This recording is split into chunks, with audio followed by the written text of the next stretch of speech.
Hello students, how are you? I hope you all are doing very well. And I'm back with this important chapter, and the name of this chapter is motion. Okay, this is a seventh chapter of your science textbook, NCRT. So we will study about this chapter, and we will study about each and every topic in very detail. Okay, and before going to start, just let me tell you about myself. My name is Intakhab Alam, and I'm your teacher. And today we are going to study about each and every topic in very detail. Okay, so without wasting our time, just let's dive into the topic. So I just wanted to tell you that this video is not going to be all the way in English. Okay, eventually our mother tongue is Hindi, so we will try to understand all the topic in Hindi, right? So चूंकि video long ना हो इसलिए मैं ज्यादा define चीजों को नहीं करूंगा, बट जो कंसेप्ट है उसको समझाने की कोशिश करेंगे. क्लियर? सो हम स्टार्ट करते हैं मोशन से. What is motion and what is rest?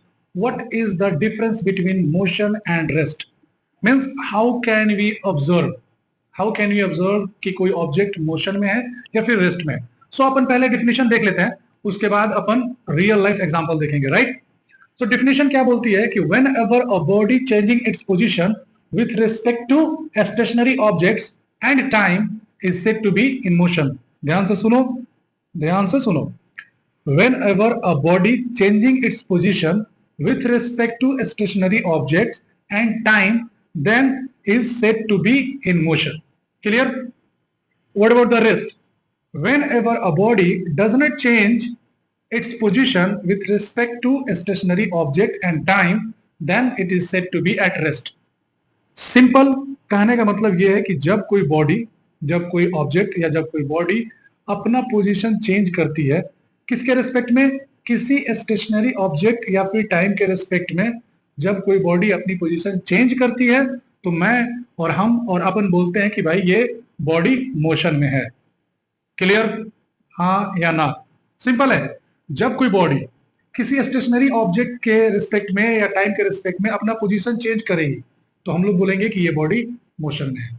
और इसका ठीक अपोजिट, जब कोई बॉडी अपनी पोजीशन किसी स्टेशनरी ऑब्जेक्ट के रिस्पेक्ट में और टाइम के रिस्पेक्ट में चेंज नहीं करती है तो हम बोलते हैं कि ये रेस्ट में है. क्लियर? सिंपल. स्टेशनरी ऑब्जेक्ट और टाइम के रिस्पेक्ट में जब कोई बॉडी अपनी पोजीशन चेंज करेगी तो उसको हम मोशन में बोलेंगे, और जब नहीं चेंज करेगी तो हम लोग बोलेंगे कि ये रेस्ट में है. तो भाई ये रही डिफिनेशन की बात. अब अपन रियल लाइफ एग्जांपल से समझते हैं, ठीक है? तो सपोज क्या ये रियल है, जब हम लोग घर से निकलते हैं और स्कूल जाते हैं तो हम लोग अभी 6 मान लो 6:10 पे तुम लोग घर पे थे, 6:10 में तुम लोग घर पे थे और 8:15 में तुम लोग स्कूल पे चले गए. तो क्या घर से स्कूल तक का तुमने अपना पोजीशन चेंज किया ना? घर से स्कूल गए तो अपना पोजीशन तो तुमने चेंज किया, ठीक है? अब रास्ते में जब जा रहे थे तो बहुत सारे व्हीकल्स चलती हुई दिखाई दी. कोई रोड के साइड चलता हुआ दिखाई दिया, कोई दौड़ता हुआ दिखाई दिया, इवन बर्ड्स फ्लाई कर रही हैं ऊपर. ओके, जब तुम सुबह गए तो सन ईस्ट में था, शाम को जब घर आए तो वेस्ट में देख रहे सन कहाँ चला गया? वेस्ट में. तो ये जितनी भी फेनोमेनन, जितनी भी चीजें तुम्हारे आंखों के सामने हो रही हैं या तुम्हारे सराउंडिंग में चीजें हो रही हैं, लाइक बर्ड्स का फ्लाई करना, बस का चलना, कार का रोड पे चलना, किसी का दौड़ना, किसी का वॉकिंग करना, इवन सन का ईस्ट से वेस्ट की तरफ आना, ये सारी चीजें अगर तुम सही से ऑब्जर्व करोगे तो एक चीज तो तुमको तय मिलेगी, एक चीज तो होते हुए दिखेगी. वो क्या? कि ये सारी चीजें, सारे जितने भी ये ऑब्जेक्ट है, ये सब अपना पोजीशन चेंज कर रहे हैं. सिंपल सोचो, सिंपल. ये सारे के सारे अपना पोजीशन चेंज कर रहे हैं. एक चीज ध्यान देना, हमेशा फिजिक्स पढ़ना है और स्पेशली ये चैप्टर, तो दो चीजों का ध्यान हमेशा देना है, थोड़ा सा पैसेंस रखना है, ठीक है? एक ही दिन में पूरा चीज ग्रैब करने की कोशिश नहीं करनी है. क्लियर? और दूसरी चीज की विजुअलाइज करना है. विजुअलाइज मींस इमेजिन, मतलब बैठे बैठे इमेजिन करो कि हाँ ऐसा होगा, ठीक है? तो इमेजिन करना है, विजुअलाइज करोगे चीजों को तो ये और तुमको अच्छे से समझ में आएगा. क्लियर? अब सपोज तुमसे ये स्टार्ट करते हैं. अगर इस वक्त तुम लोग अपने बेडरूम में हो, बेडरूम से कोई किचन जाएगा, किचन में से फिर गेस्ट रूम में जाएगा, गेस्ट रूम से फिर बेडरूम में आएगा, तो ये क्या हो रहा है? ये अपना पोजीशन चेंज कर रहा है ना, अपना पोजीशन चेंज कर रहा है ना. तो अगर ये बॉडी अपनी पोजीशन चेंज कर रही है तो हम लोग बोलेंगे कि ये बॉडी मोशन में है. अब किसी ट्री को देखो, तुम्हारे घर के बगल में अगर कोई ट्री है तो तुम छोटे थे तो वहीं पे थे, अब बड़े हो गए हो तो वहीं पे है, तो अपने पोजीशन चेंज कर रहा है? नहीं. कोई इलेक्ट्रिक पोल है तुम्हारे गांव में, तो आज 5 साल से वहीं पे है, तो क्या वो पोजीशन चेंज कर रहा है? नहीं कर रहा है, तो तुम क्या बोलोगे कि वो रेस्ट में है। क्लियर? अब मान लो 1 साल पहले पोल वहीं पे था और 1 साल बाद पोल वहीं पे है, तो पोजीशन नहीं चेंज कर रहा है ना, तो तुम बोलोगे ना कि ये रेस्ट में है। क्लियर? इतनी बात समझ में आ गई कि कोई भी ऑब्जेक्ट अगर अपना पोजीशन चेंज करेगा तो मोशन में कहलाएगा, नहीं चेंज करेगा किसी स्टेशनरी ऑब्जेक्ट के रिस्पेक्ट में या टाइम के रिस्पेक्ट में, तो हम बोलेंगे कि ये रेस्ट में है। क्लियर? चलो, तो ये डेफिनेशन के थ्रू था, जो भी ये बातें हम अपन किए ये डेफिनेशन के थ्रू था, बट अपन को तो पता है कि थोड़ा सा डेप्थ में जाने की आदत है, तो थोड़ा सा और इसको गहराई में जाकर समझते हैं। ठीक है? अगर मैं बोलूं तुमसे, सपोज अगर मैं यहाँ पे खड़ा हूं और मैं तुमसे पूछूं कि मैं रेस्ट में हूं या मोशन में, तो तुम लोग क्या बोलोगे? सर आप रेस्ट में। सबको यही बोलेगा ना, सर आप रेस्ट में, क्योंकि मैं अपना पोजीशन चेंज नहीं कर रहा हूं, तो बोलोगे कि सर आप रेस्ट में। बट एक चीज पता है तुमको, ये अर्थ चक्कर लगा रही है, ये अर्थ रिवॉल्व कर रही है, अर्थ घूम रही है, तो जब अर्थ घूम रही है तो मैं भी मोशन में हूं, क्योंकि अर्थ मोशन में है। ठीक है? अब इस चीज से एक चीज तुम लोग को समझाने की कोशिश करूंगा, थोड़ा सा ध्यान देना कि उसको समझने से पहले ये दो जो वर्ड है ना, दो term, reference point and relative, इसको समझ लेते हैं। रेफरेंस पॉइंट बहुत बहुत बहुत इंपॉर्टेंट है मोशन को समझने के लिए। हरी बात में, रेफरेंस पॉइंट बहुत इंपॉर्टेंट है मोशन को समझने के लिए। इनफैक्ट विदाउट रेफरेंस पॉइंट इस पूरे यूनिवर्स में कोई भी ये नहीं बता सकता कि कोई बॉडी, कोई ऑब्जेक्ट मोशन में है या रेस्ट में है। इनफैक्ट ये जानो कि किसी भी ऑब्जेक्ट का पोजीशन चेंज हो रहा है या नहीं हो रहा है, ये हम किसी रेफरेंस पॉइंट के हेल्प से ही बता सकते हैं। क्या बोला मैं? किसी भी ऑब्जेक्ट का पोजीशन चेंज हो रहा है या नहीं हो रहा है, ये हम किसी रेफरेंस पॉइंट के हेल्प से ही बता सकते हैं। इस पूरे वर्ल्ड में कोई भी ऐसा नहीं है जो बिना रेफरेंस पॉइंट का किसी ऑब्जेक्ट का पोजीशन बता दे कि ये चेंज हो रहा है या फिर नहीं चेंज हो रहा है। इनफैक्ट विदाउट रेफरेंस पॉइंट कोई भी आदमी नहीं बता सकता कि कोई ऑब्जेक्ट मोशन में है या रेस्ट में है। बात समझ आ रही है? बहुत इंपॉर्टेंट बात है। बिना रेफरेंस पॉइंट का कोई भी नहीं बता सकता कि कोई ऑब्जेक्ट मोशन में है या फिर रेस्ट में है। तो बोलोगे सर समझ में नहीं आ रहा है, तो चलो मैं बताता हूं। सपोज तुम अपने घर से बस में निकले और बस में बैठ के स्कूल बस में हॉलमार्क पब्लिक स्कूल में आ गए। ठीक है? अब तुम लोग बस में बैठे हो, तुम्हारे बगल के सीट में कोई बैठा है, ठीक है, और तुम लोग बैठे हो, आपस में तुम लोग बात कर रहे हो, तो जब तुम उसके तरफ देखोगे तो वो रेस्ट में तुमको दिखाई देगा, जब वो तुम्हारे तरफ देखेगा तो तुम उसको रेस्ट में दिखाई दोगे। ठीक है? तुम दोनों आपस में एक दूसरे के रिस्पेक्ट में रेस्ट में दिखाई दोगे। ठीक है? लेकिन अगर बाहर कोई खड़ा होकर रोड पे देखेगा तो वो ये देखेगा कि बस भी ट्रेवल कर रही है और उसमें बैठे लोग यानी तुम लोग भी ट्रेवल कर रहे हो, तुम लोग भी मोशन में हो और बस भी मोशन में है। समझ में आ रहा? जब हम लोग बस में बैठ के एक दूसरे को देखेंगे तो हम लोग एक दूसरे के रेस्पेक्ट में रेस्ट में दिखेंगे। क्लियर? लेकिन अगर बाहर से कोई देखेगा तो हम लोग मोशन में दिखेंगे। सेम उसी तरह अगर ट्रेन में तुम लोग बैठे हो, ट्रेन चल रही है, तो तुम्हारे सीट, सामने वाले सीट पे जो बैठा होगा, तुम उसके रेस्पेक्ट में तुम रेस्ट में हो, तुम्हारे रेस्पेक्ट में वो रेस्ट में दिखेगा। लेकिन स्टेशन पे, प्लेटफॉर्म पे खड़े हुए अगर कोई खड़ा है, वो अगर तुम लोग को देख रहा है तो वो ये ऑब्जर्व करेगा कि ट्रेन भी मूव कर रही है और उसके साथ साथ तुम लोग भी मूव कर रहे हो। क्लियर बात? हाँ या ना? ओके? अब यूं समझो कि एक ही ऑब्जेक्ट सेम ऑब्जेक्ट एक रेफरेंस पॉइंट से मोशन में हो सकता है और एक रेफरेंस पॉइंट से रेस्ट में हो सकता है। बात समझ में आई? सेम ऑब्जेक्ट एक रेफरेंस पॉइंट से देखा जाए तो मोशन में हो सकता है, एक रेफरेंस पॉइंट से देखा जाए तो रेस्ट में हो सकता है। तुम खुद का एग्जांपल लो ना, अगर तुम बस में बैठे हो तो अगर बस के अंदर बैठा हुआ आदमी के अगर रिस्पेक्ट में देखा जाए तो तुम उसको रेस्ट में दिखाई दोगे।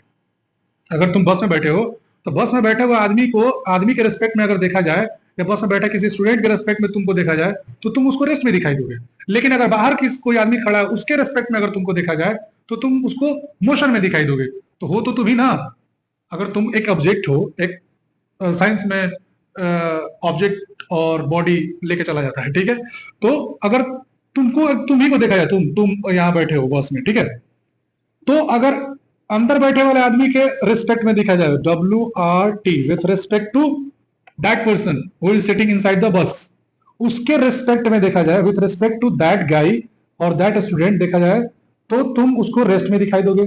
लेकिन अगर यहाँ बाहर कोई खड़ा है, इसके पॉइंट ऑफ व्यू से, इसके with respect to that person जो रोड के बाहर जो रोड पे खड़ा है, उसके पॉइंट ऑफ व्यू से तुम क्या दिखोगे?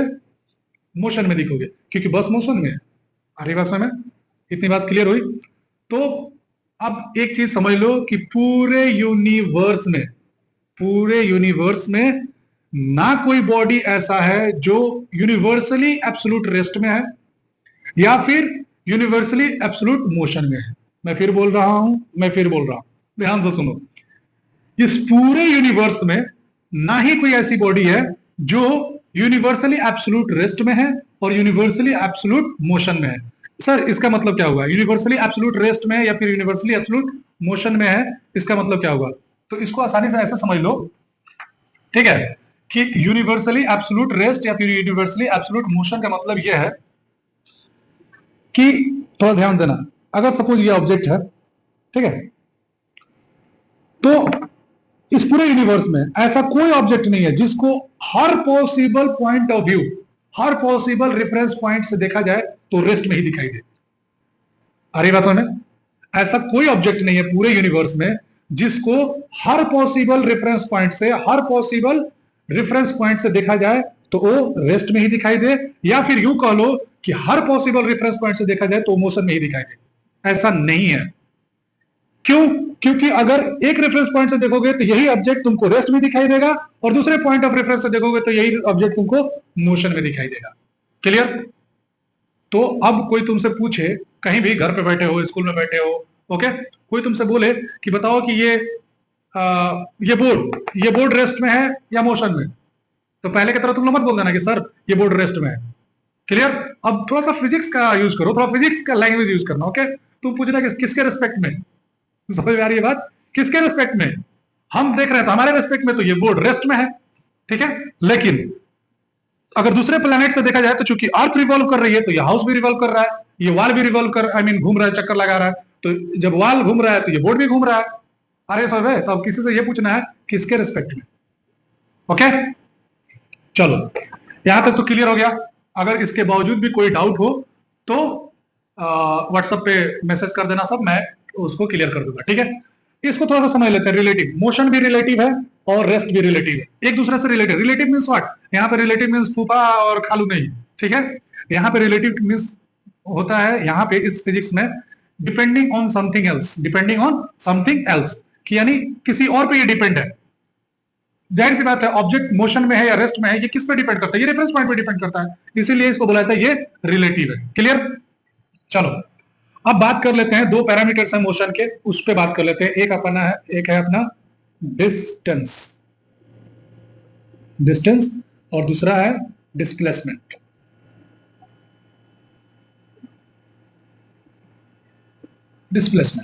ये दो पैरामीटर्स हैं मोशन के। क्लियर? ये बहुत इंपॉर्टेंट है। क्लियर? इसको समझने की कोशिश करो। तो अपन इसको एग्जांपल से समझते हैं, ठीक है। ज्यादा डेप्थ जाएंगे तो वीडियो लॉन्ग हो जाएगा, तो सिंपल टर्म में समझने की कोशिश करते हैं, ठीक है। इसका डिफिनेशन वगैरह जो भी नोट्स बनाना है मैं तुम लोगों को पीडीएफ सेंड कर दूंगा, ठीक है। समझ लो इसको। ये एग्जांपल है, ठीक है। ये ओरिजिन है, origin means starting position, initial point, ठीक है। ये उसको ओरिजिन समझ लेते हैं, ठीक है। ओरिजिन मींस रेफरेंस पॉइंट, ही एक तरह से समझ लो, ठीक है। अब यहां से ये स्ट्रेट लाइन, हाँ एक और चीज, टाइप्स ऑफ मोशन तुमने 6 और 7 क्लास में पढ़ा होगा। तो डिफरेंट टाइप्स ऑफ मोशन होते हैं, ठीक है। Circular, back and fourth, okay, straight line motion. तो इस चैप्टर में फिलहाल के लिए हम लोग मोशन इन स्ट्रेट लाइन पढ़ रहे हैं। मोशन इन स्ट्रेट लाइन यानी स्ट्रेट लाइन में मोशन हो रहा है, ठीक है। तो स्ट्रेट लाइन में जो मोशन हो रहा है उसी को हम लोग स्टडी करेंगे, ठीक है। At the end of this lecture में भी सर्कुलर मोशन की बात होगी, बट फिलहाल हम लोग motion in straight line study करेंगे, ठीक है। अब देखो, कोई ऑब्जेक्ट है जिसका इनिशियल पोजीशन ये है, वो बंदा, ये देखो ये किलोमीटर, क्या किलोमीटर, ओके। तो ये डिस्टेंस कवर किया, ओके। ये 5 किलोमीटर, फिर 10 किलोमीटर, 15, 20, 25, 30, 35, ओके। अब मैं बोलूं कि ये ऑब्जेक्ट इस ओरिजिन से स्टार्ट करता है और ए तक आता है। क्लियर? ये ऑब्जेक्ट ओरिजिन से स्टार्ट करता है और ये पाथ में समझते हो ना, रास्ता, रोड, ठीक है। इस पाथ पे चलते हुए कहां तक आ गया? ए तक। ये ऑब्जेक्ट ओरिजिन से स्टार्ट किया और इस पे ट्रेवल करते हुए इस पाथ पे कहां तक आ गया? ओ तक। अब मैं बोलूं कि ये आदमी ओरिजिन से स्टार्ट किया, ओ से स्टार्ट किया और यहां ए तक आ गया, ए तक आ गया, तो कितना कितना ट्रेवल किया? कितना ट्रेवल किया? 60 किलोमीटर। कितना ट्रेवल किया? यहां से यहां तक 60 किलोमीटर है ना भाई? हाँ या ना? 60 किलोमीटर है ना? यहां से 60 किलोमीटर तक है, तो ये कितना ट्रेवल किया? 60 किलोमीटर। क्लियर? तो ये डिस्टेंस ट्रेवल्ड कितना हुआ? 60 किलोमीटर। यूं समझ लो कि कोई भी ऑब्जेक्ट अगर कोई पाथ पे ट्रेवल कर रहा है, ठीक है, तो सपोज पॉइंट ए से पॉइंट बी गया, पॉइंट ए से पॉइंट बी पे गया, तो जो लेंथ है पॉइंट ए से पॉइंट बी तक का, वो क्या हो जाएगा? डिस्टेंस। पॉइंट ए से पॉइंट बी तक जाने में जो भी वो जिस भी पाथ से गया हो, ठीक है, उस पाथ का जो लेंथ होगा वही डिस्टेंस होगा। क्लियर? अब डिस्प्लेसमेंट, चलो एक एग्जांपल से समझते हैं ताकि और इसको आसान वे में समझ सके, ठीक है, इजी वे में समझ सके। सपोज तुम लोगों में से कोई है जो सुबह उठा, यानी वो अपने घर पे है, पॉइंट ए पे, ओरिजिन पे पॉइंट ए पे है, ठीक है, उसको स्कूल जाना है। मान लो ये स्कूल है HMPS, ठीक है, ये पॉइंट सी है, पॉइंट सी है। तो ये बोला कि एक काम करते हैं, डायरेक्ट स्कूल नहीं जाते हैं, चलो थोड़ा अपने दोस्त के घर से उसको लेंगे, फिर उसके बाद स्कूल जाएंगे, ठीक है। तो सपोज मान लो ये ट्रेवल किया यहाँ पे अपने दोस्त के घर, इसको हम पॉइंट बी मान लेते हैं। सपोज करने, इमेजिन, जस्ट इमेजिन, विजुअलाइज करो चीजों को, ठीक है। ये ए से अपने घर से निकला और अपने दोस्त के घर चला गया पॉइंट बी पे, ठीक है, इसको पॉइंट बी मान लेते हैं। ओके, इसने डिस्टेंस, सपोज इसने डिस्टेंस कवर किया 5 किलोमीटर, अपने दोस्त के घर चला गया, फिर वहां से ये दोनों स्कूल पे आ गए। क्लियर? अब यहां से स्कूल के डिस्टेंस सपोज मान लो 3 किलोमीटर, और दोनों स्कूल में चले गए। अब तुम देखो यहाँ पे चीजों को समझो। इनिशियल पोजीशन यानी स्टार्टिंग पोजीशन उसका ये था, स्टार्ट किया अपने घर से, गया कहा? दोस्त के घर, दोस्त के घर से फिर स्कूल गया। अरे बस समझ, अपने घर से स्टार्ट किया, दोस्त के घर गया, दोस्त के घर से फिर स्कूल पे गया। क्लियर? स्टार्टिंग पोजीशन उसका घर, इनिशियल पोजीशन ये है, फाइनल पोजीशन उसका ये है। अब बताओ कि ये डिस्टेंस वो ट्रेवल किया ना, ये डिस्टेंस तो उसने ट्रेवल किया ना। अब मैं क्वेश्चन पूछूं कि कितना पाथ कवर किया, कितना पाथ कवर किया, तो तुम लोग ऑब्वियसली कोई भी बोलेगा कि सर ये डिस्टेंस, ये हमारा 5 किलोमीटर है और ये हमारा 3 किलोमीटर है, तो टोटल डिस्टेंस उसने कितना कवर किया? 5। टोटल डिस्टेंस कितना कवर किया? 5 kilometre plus 3 kilometre is equal to 8 kilometre. आ रही बात समझ? सिंपल है। अपने घर से उठा, दोस्त के घर पे गया, दोस्त के घर का डिस्टेंस उसके घर से कितना था? 5 किलोमीटर। दोस्त के घर से फिर दोनों कहां चले गए? स्कूल पे। तो ये जो लड़का है, इसका इनिशियल पोजीशन ये है, फाइनल पोजीशन स्कूल का है, ठीक है। तो उसने ये डिस्टेंस कवर किया, तो इधर 5 किलोमीटर, इधर 3 किलोमीटर, टोटल कितना हो गया? 8 किलोमीटर। तो 8 किलोमीटर वो बंदा डिस्टेंस ट्रेवल किया। क्लियर? अब बात करते हैं डिस्प्लेसमेंट की। तो डिस्प्लेसमेंट क्या होता है? Clear? The shortest distance between 2 points. The shortest distance between 2 points. And 2 points, that means the shortest distance between initial and final position. The shortest distance between initial and final position. अब देखो, and एक और चीज समझो, जब वो उसका initial position ये है, फाइनल पोजीशन ये है, तो ये उसका शॉर्टेस्ट डिस्टेंस है। ये उसका क्या है? Shortest distance. और शॉर्टेस्ट डिस्टेंस हमेशा स्ट्रेट लाइन ही होता है। क्या बोला मैं? शॉर्टेस्ट डिस्टेंस हमेशा स्ट्रेट लाइन ही होता है। अगर किसी बंदे को पॉइंट ए से पॉइंट बी के पास जाना है, तो उसकी मर्जी करे तो वो ऐसे घूम के जाए, ऐसे घूम के जाए। किसी को मर्जी करे तो पूरा सिवान बहड़िया घूम के छपरा हुआ है। मान लो इस बंदे को हॉलमार्क पब्लिक स्कूल से धर्मपुर से जाना है। अब किसी का मन किया तो चला गया बरौली, बरौली से घूम के आ रहा है। किसी का मन किया तो सिवान चला गया, सिवान से घूम के आ रहा है, ठीक है। कहीं भी घूमो, अगर मैं बोलूं कि ये पाथ ए है और ये पाथ बी है, ये पाथ सी है, आ रही बात समझ में? हाँ या ना? क्लियर? देखो, ये बोर्ड चूंकि छोटा है साइज में, इसलिए इतना छोटा छोटा में समझाना पड़ रहा है, ठीक है, बट चीजों को सुनो ध्यान से। ये बंदा हॉलमार्क पब्लिक से निकला और धर्मपुर से इसको जाना है, इसकी मर्जी हुई तो कभी चला गया नदना मिलिकिया से घूम के, कभी मर्जी किया तो बरौली धर्मपर्दा से बरौली उधर बढ़िया से घूम के आ रहा है, कभी मर्जी किया तो इधर मीरगंज गोपालगंज सीवान से घूम के चला है, ठीक है। तो मान लो सपोज करो कि ये अगर पाथ ए से जा रहा है तो पाथ ए को अगर ट्रेवल करके जा रहा है और धर्मपर्दा जब ये बंदा पहुंचा तो ये टोटल ट्रेवल किया 20 किलोमीटर। अरे बात समझ, पाथ ए से गया, ये पाथ ए है, ये पाथ बी, ये पाथ सी। पाथ ए से गया तो 20 किलोमीटर डिस्टेंस ट्रेवल किया। पाथ बी से अगर गया यानी तुम्हारा नदना में लिखे जलपुर होते हुए, तो इसने मान लो 10 किलोमीटर डिस्टेंस ट्रेवल किया। और पाथ सी से गया कहीं भी जहां तुमको मानना है मान लो, तो सपोज मान लो 30 किलोमीटर डिस्टेंस ट्रेवल किया। वैसे ही दिख नहीं रहा है 30 किलोमीटर, बट सपोज, ठीक है। पाथ ए से गया तो 20 किलोमीटर डिस्टेंस ट्रेवल किया, पाथ बी से गया तो 10 किलोमीटर डिस्टेंस ट्रेवल किया, पाथ सी से गया तो 30 किलोमीटर डिस्टेंस ट्रेवल किया। अब मैं बोलूं कि हॉलमार्क से धर्मपर्दा जाने के लिए कितने रास्ते हैं, कितने पाथ हैं, तो तुम बता पाओगे?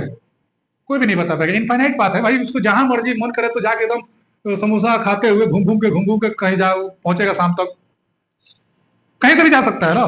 But the shortest distance between Hallmark and धर्मपर्दा will be the straight line and that will be the single. Okay, ये रहा शॉर्टेस्ट डिस्टेंस। ये चाहे जितना हो स्केल लेना और सुबह मेजर कर लेना सब, ठीक है। ये यही है, यही शॉर्टेस्ट डिस्टेंस है और इसी को हम लोग क्या बोलते हैं? डिस्प्लेसमेंट।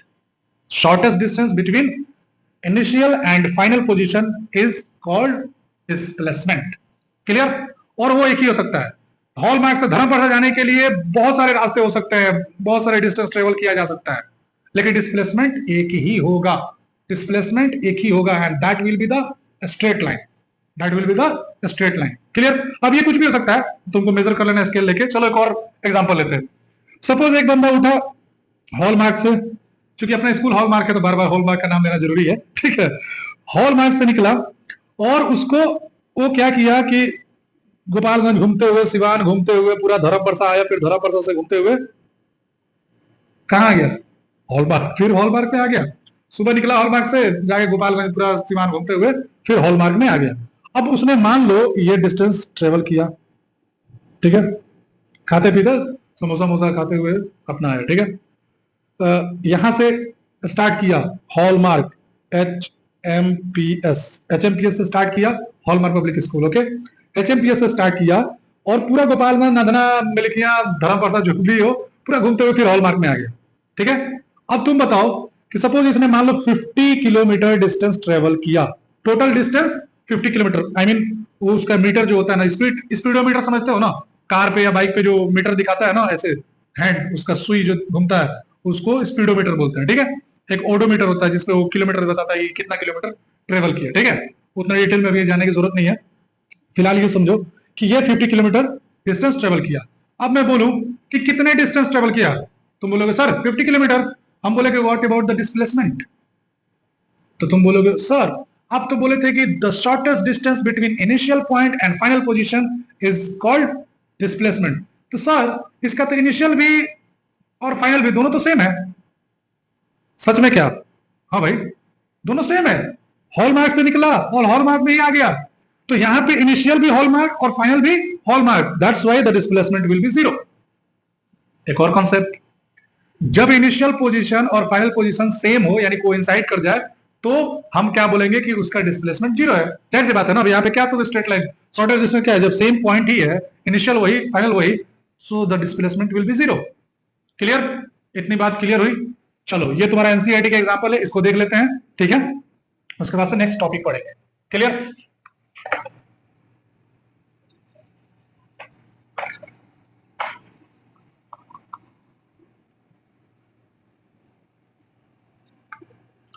और इसके अलावा अगर कोई डाउट होगा तो व्हाट्सएप पे मैसेज कर देना, सब मैं बता दूंगा, ठीक है। चलो ये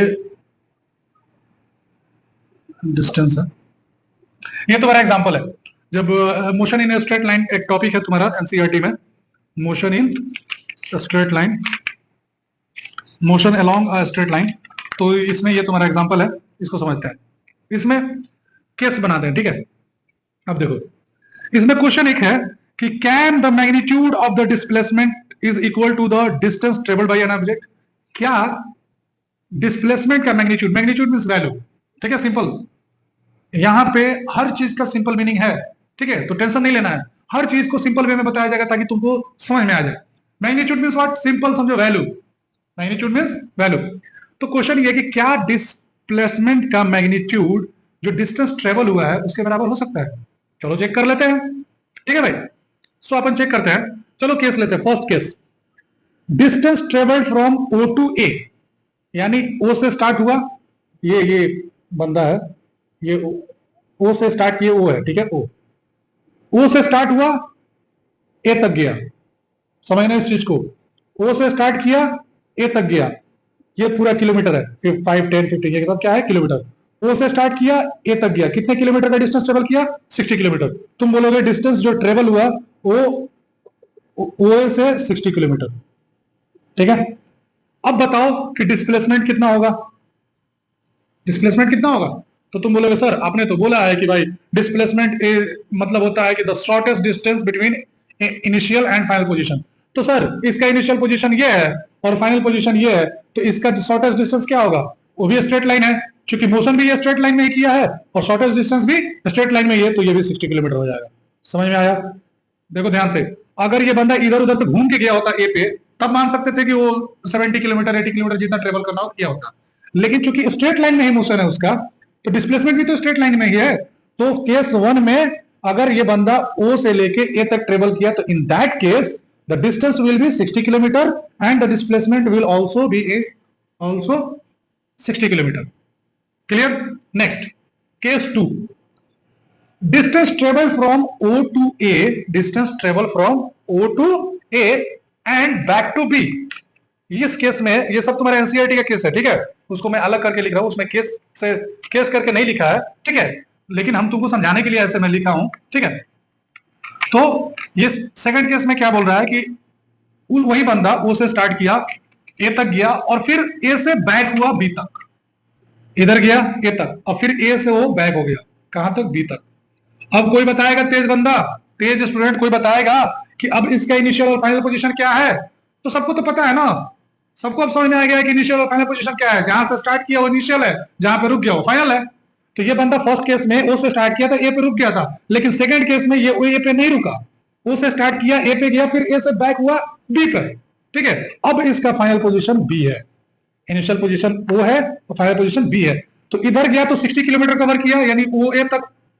अब पूरा डिस्टेंस निकालेंगे ना, ये अभी इसका पूरा डिस्टेंस यहां से गया यहां तक आया, यहां से गया यहां तक आया, यहां से गया यहां तक आया, यानी ये इनिशियल ये फाइनल।